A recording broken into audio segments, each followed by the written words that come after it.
Imagine stopping at a gas station late at night. Your kids are in the back seat, you're tired, alone, and suddenly a group of men start mocking you, surrounding your car. No security, no help, just fear. Now imagine the sound of roaring engines, dozens of motorcycles pulling in, forming a wall between you and danger. Tonight, I want to tell you a true story about courage, community, and how ordinary people can become extraordinary protectors. Vulnerability is often misunderstood as weakness, but in reality, vulnerability simply means being exposed, unsupported, or isolated in a moment where protection is needed. The single mother at the gas station was not weak. She was responsible, independent, and doing what millions of parents do every day, taking care of her children. Yet, her situation made her vulnerable. She was alone, late at night, with children depending on her, in a public place where help was uncertain. That vulnerability is exactly what made her a target. People who harass or intimidate others rarely choose opponents who can easily fight back. Instead, they look for situations where the balance of power is clearly in their favor.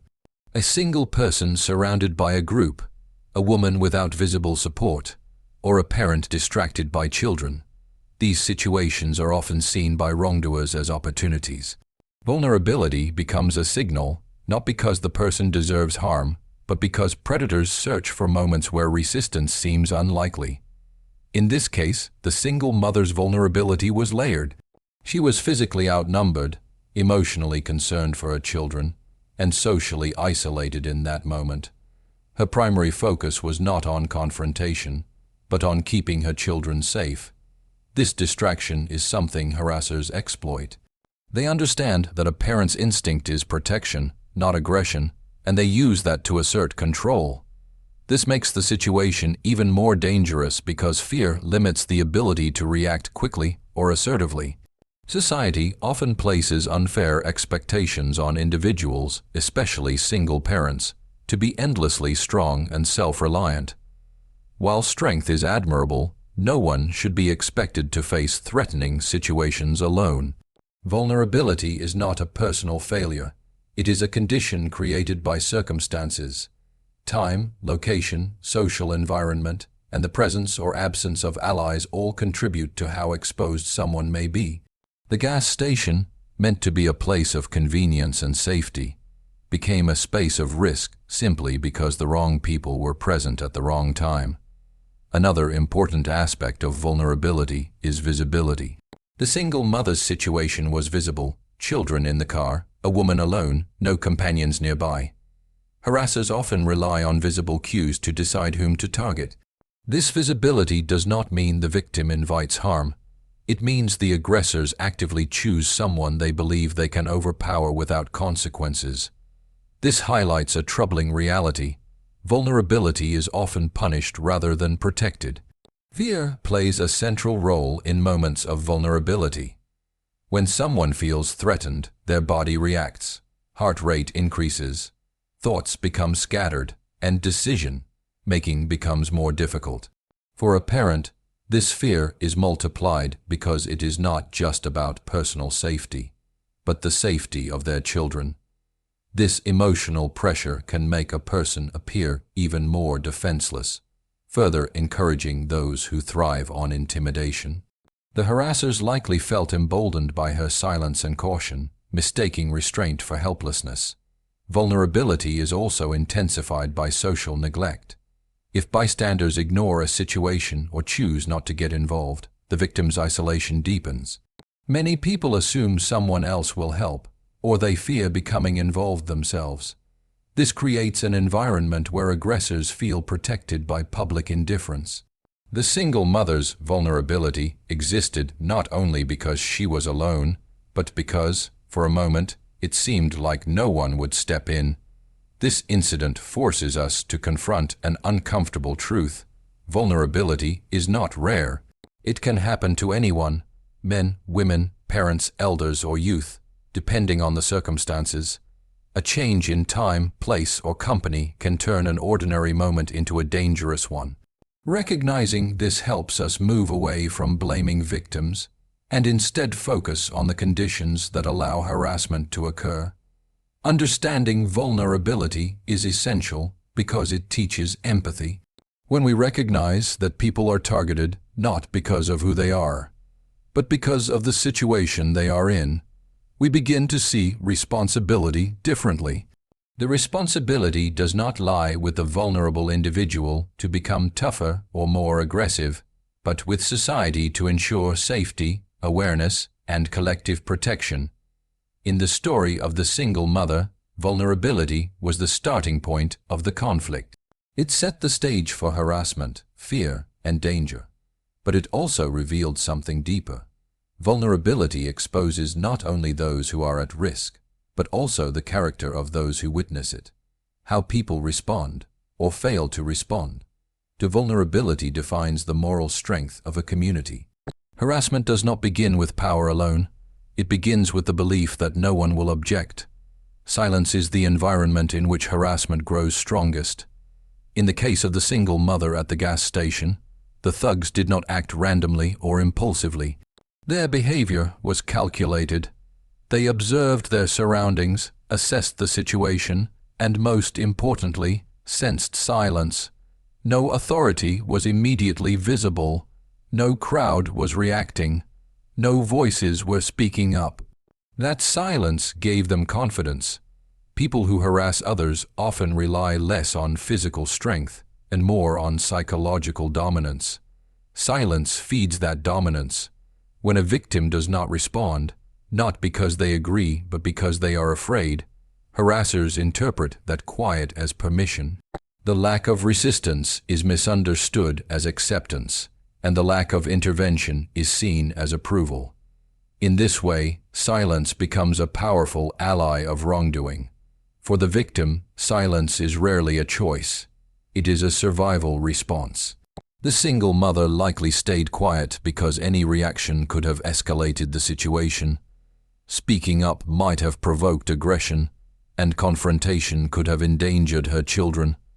Her silence was an act of protection, not weakness. However, harassers do not see silence as caution, they see it as control. This difference in perception allows harassment to continue and intensify. Silence also operates at the level of bystanders. Public spaces are often filled with people who notice discomfort but choose not to get involved. This phenomenon, sometimes called the bystander effect, creates a dangerous gap between awareness and action. When people look away, check their phones, or pretend not to notice, they unintentionally reinforce the harasser's power. The message sent is simple: you can do this and no one will stop you. In many cases, harassment escalates gradually. It may begin with mocking comments, gestures, or verbal intimidation. Harassers test boundaries, watching closely to see how much they can get away with. Silence becomes feedback. Each moment without resistance tells them they can push further. What begins as verbal harassment can easily turn into physical danger when silence remains unbroken. Fear of involvement is one of the strongest reasons silence persists. People worry about becoming targets themselves, facing retaliation, or being blamed for interfering. While these fears are understandable, they come at a cost. When fear dictates behavior, it leaves the most vulnerable individuals exposed. The silence of many outweighs the voice of one, and injustice gains ground. Cultural and social conditioning also play a role in sustaining silence. Some societies discourage people from getting involved in others' problems. Others normalize harassment, especially toward women or marginalized individuals, treating it as something to endure rather than challenge. This normalization creates collective silence, where inappropriate behavior is ignored because it has become familiar. Over time, this silence transforms harassment from an exception into an expectation. Another layer of silence is institutional. In places where security is absent or slow to respond, harassers feel shielded from consequences.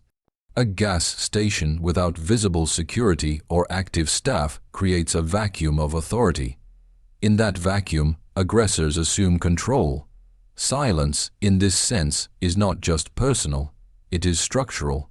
When systems fail to respond quickly, they indirectly empower those who exploit that delay. It is important to understand that silence does not only harm the immediate victim, it shapes future behavior. When harassers face no consequences, they are more likely to repeat their actions elsewhere. Silence teaches them that public spaces are safe places for misconduct. Each unchallenged incident builds confidence, reinforcing a cycle of abuse that extends far beyond one location or one victim. Breaking silence does not always require confrontation or aggression. Sometimes it takes presence, attention, or collective awareness. Even subtle actions, standing nearby, making eye contact, or showing concern, and disrupt harassment. Silence is powerful, but so is acknowledgement. When harassment is noticed, it loses some of its strength. The harasser is no longer invisible, and the victim is no longer alone. In the story, the turning point came when silence was broken, not with shouting or violence, but with action. The arrival of the bikers shattered the assumption that no one was watching. Their presence spoke louder than words. It transformed the environment from one of isolation to one of accountability. The harassers retreated because silence no longer protected them. Harassment thrives where voices are absent and attention is withdrawn. Silence creates space for cruelty to grow unchecked. Understanding this helps us see that while one person may initiate harassment, it is silence, personal, social, and collective, that allows it to continue. Awareness is the moment when a situation shifts from being ordinary to being understood as urgent. It is the ability to recognize that something is wrong before it becomes a crisis. In the incident at the gas station, awareness was the invisible line between danger and safety. The bikers did not arrive with the intention of becoming heroes. They were simply present, but unlike many others, they were observant. They noticed fear, imbalance, and threat, and that awareness changed everything. Many dangerous situations escalate because people fail to recognize the warning signs. Harassment rarely appears suddenly at its worst. It builds through behavior, tone, body language, and proximity. Raised voices, mocking laughter, aggressive stances, or someone being surrounded are all signals that something is wrong. Awareness means paying attention to these cues instead of dismissing them as not my problem or probably nothing. In the gas station scenario, awareness allowed the bikers to read the situation accurately without needing explanations. True awareness requires empathy. It involves placing oneself, even briefly, in another person's position.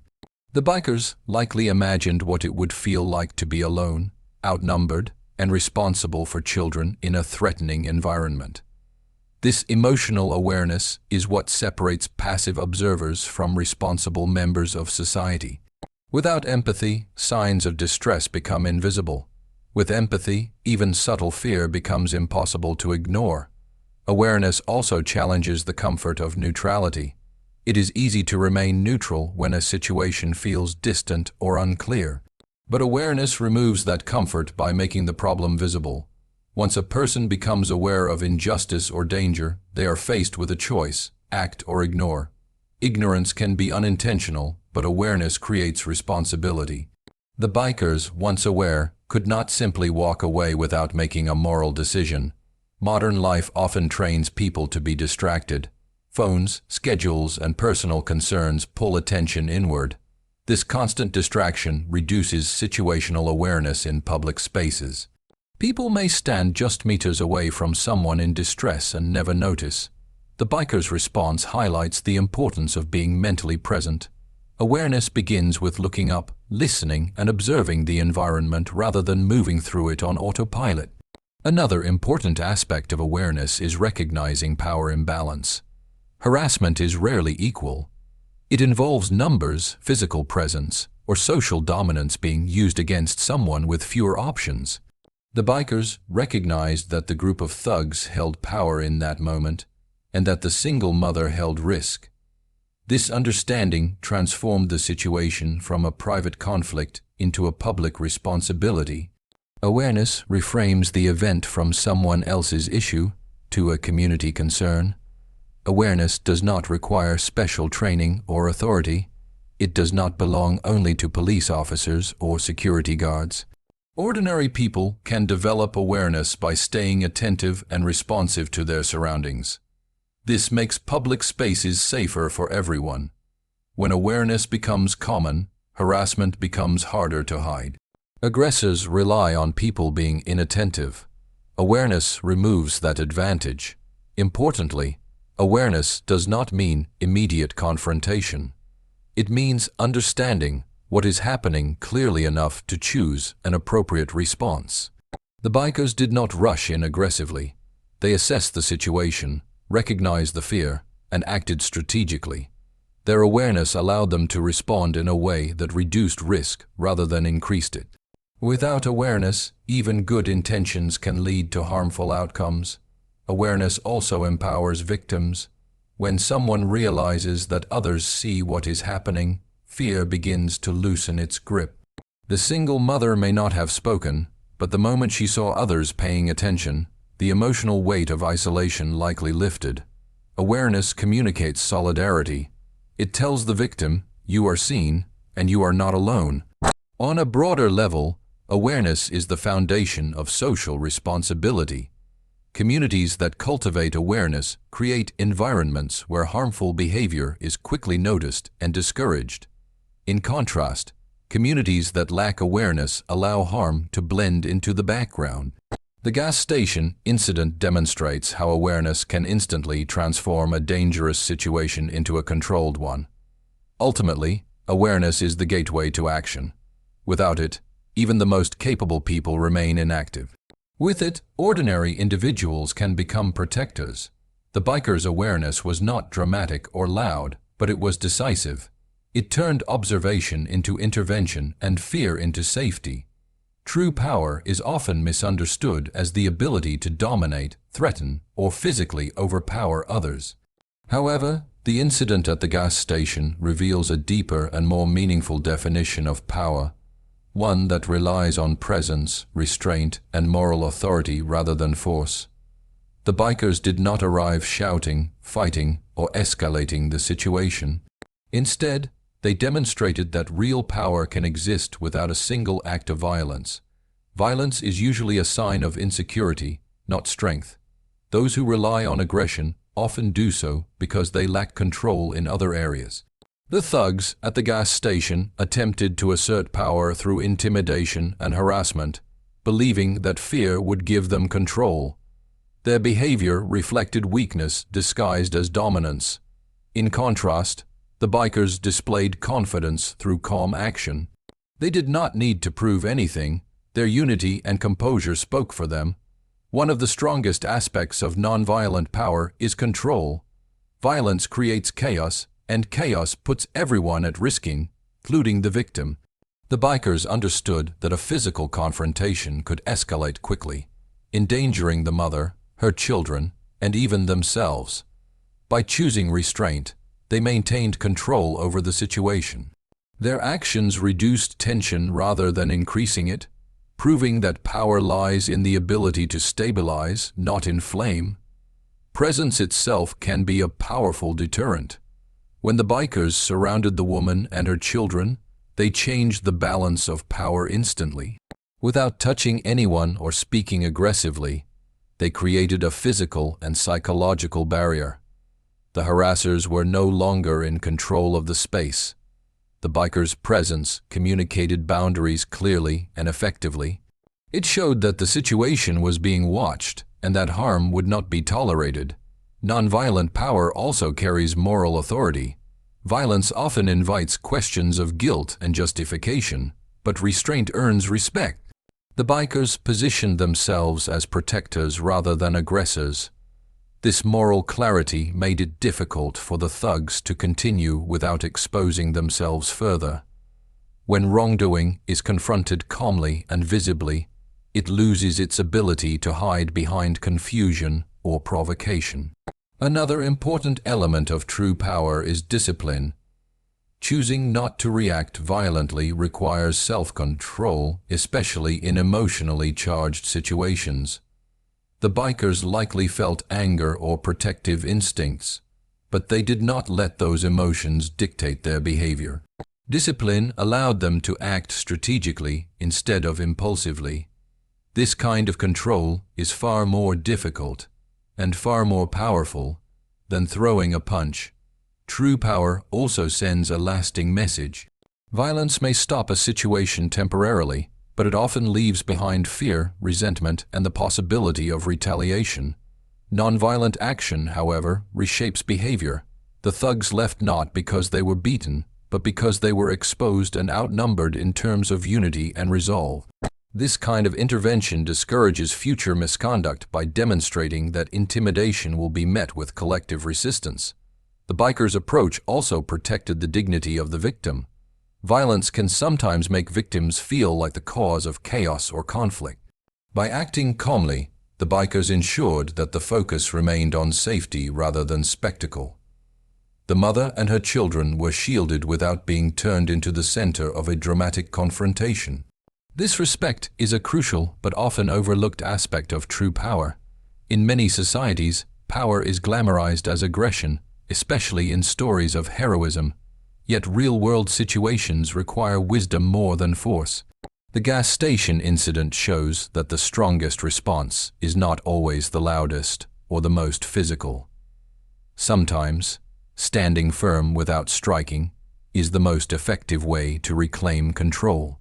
Ultimately, true power lies in the ability to protect without destroying, to stop harm without becoming harmful, and to assert authority without fear.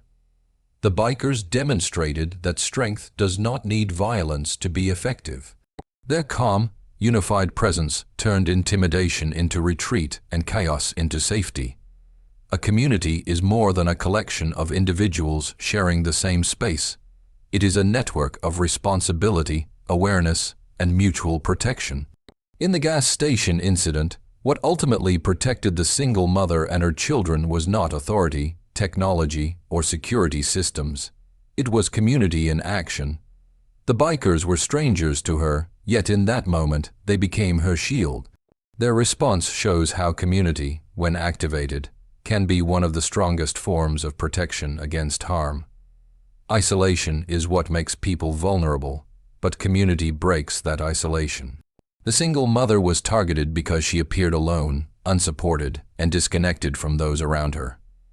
The moment the bikers positioned themselves around her, that isolation disappeared. She was no longer a single individual facing a group. She was part of a collective. This shift changed the entire dynamic of the situation. Community turned fear into safety simply by existing.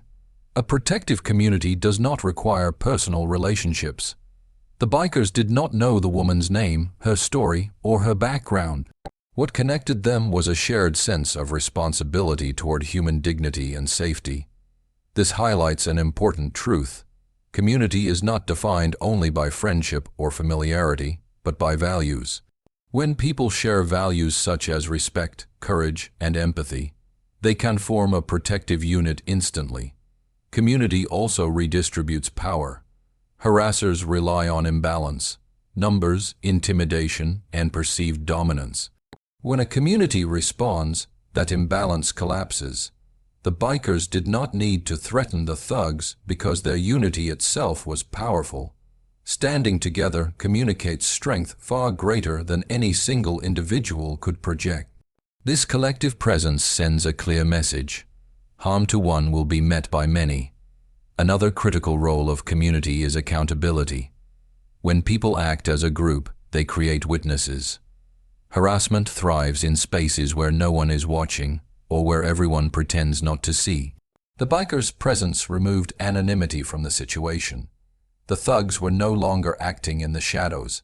Their behavior was visible, observed, and silently judged. Community brings behavior into the open, where misconduct becomes harder to continue. Community also provides emotional protection, not just physical safety. Fear intensifies when someone feels unseen and unheard. Knowing that others are willing to stand nearby, even silently, can dramatically reduce panic. For the single mother, the biker's actions likely restored a sense of dignity and worth. She was not treated as a burden or a problem, but as someone deserving protection. This emotional reassurance is a powerful form of support.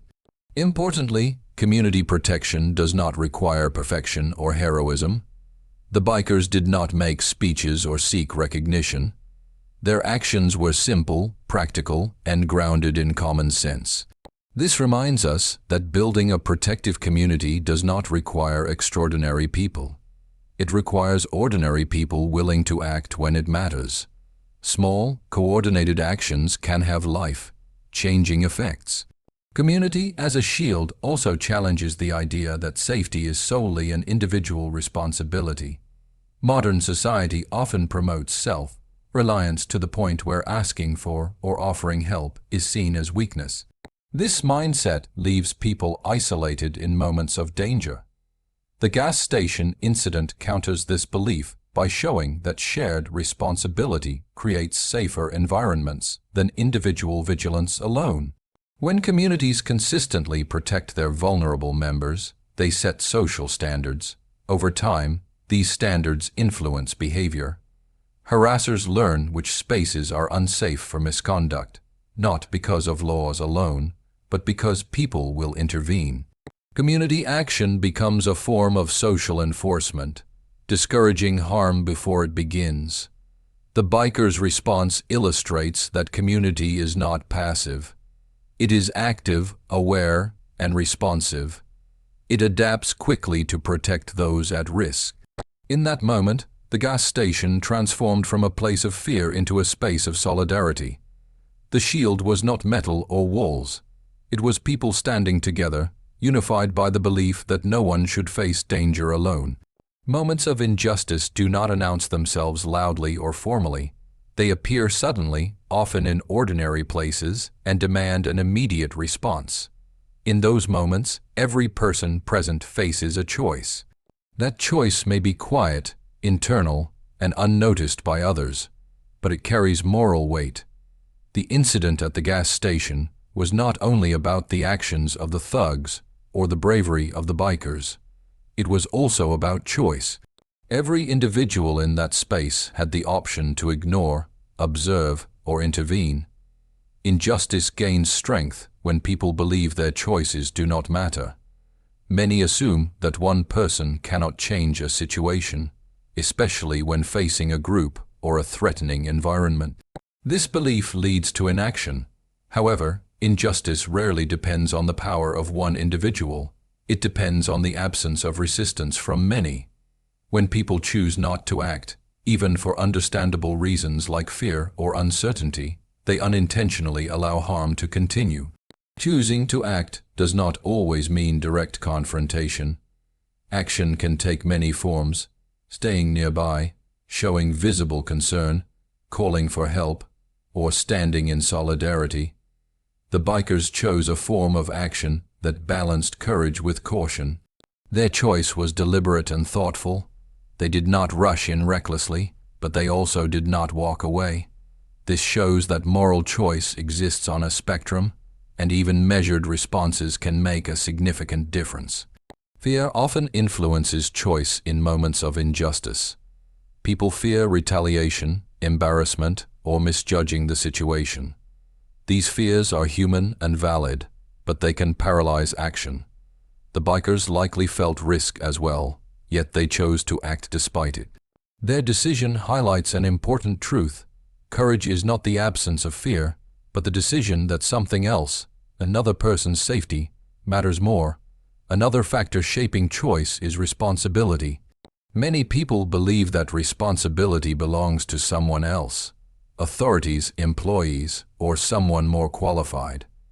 This diffusion of responsibility weakens collective action. In the gas station incident, the bikers did not wait for permission or instruction. They recognized that being present gave them responsibility. This understanding transformed them from bystanders into protectors. Choices in moments of injustice also reveal values. What a person does or does not do reflects what they prioritize. Choosing to ignore harassment suggests comfort is more important than justice. Choosing to intervene, even quietly, signals that dignity and safety matter. These values are not expressed through words, but through actions taken under pressure. Small choices can have large consequences. One person stepping closer can encourage another to do the same. One act of support can shift the emotional balance of an entire situation. The biker's choice created a chain reaction. Fear was replaced with confidence, isolation with unity, and threat with accountability. This demonstrates how individual decisions can combine to create powerful collective outcomes. Moments of injustice are also moments of identity. How people respond shapes how they see themselves afterward. Acting in alignment with one's values strengthens moral confidence, while inaction often leads to regret. The bikers chose a response they could stand by, one that aligned with their sense of right and wrong. This internal consistency is an often overlooked reward of choosing to act. Importantly, not every situation will allow for the same response. Context matters, safety matters, but choice always exists, even if the range of options is limited. Choosing awareness over ignorance, presence over avoidance, or support over silence are all meaningful decisions. These choices, though subtle, contribute to the moral fabric of a society. Injustice is rarely defeated by laws alone. It is challenged in everyday decisions made by ordinary people. The gas station incident reminds us that moments of injustice test not only those directly involved, but everyone who witnesses them. Each person must decide whether to be a passive observer or an active participant in shaping the outcome. The story of the single mother at the gas station is not just a story about bikers or bullies. It is a mirror held up to all of us. It reminds us that danger often appears in ordinary places, and courage often comes from unexpected people. In that moment, no one was officially assigned the role of protector, yet protection happened. Not because of rules or titles, but because people chose humanity over indifference. This incident teaches us that safety is not created by strength alone, but by awareness, unity, and moral choice. Vulnerability will always exist, but it does not have to be exploited. Silence can be broken. Power can be shown without violence. And when a community stands together, even the most intimidating threats lose their power. Ultimately, the real lesson is simple and demanding. When we see injustice, we are never just witnesses. We are participants, either in allowing harm or in preventing it. The world becomes safer not when we wait for heroes, but when ordinary people decide to act with courage, compassion, and responsibility.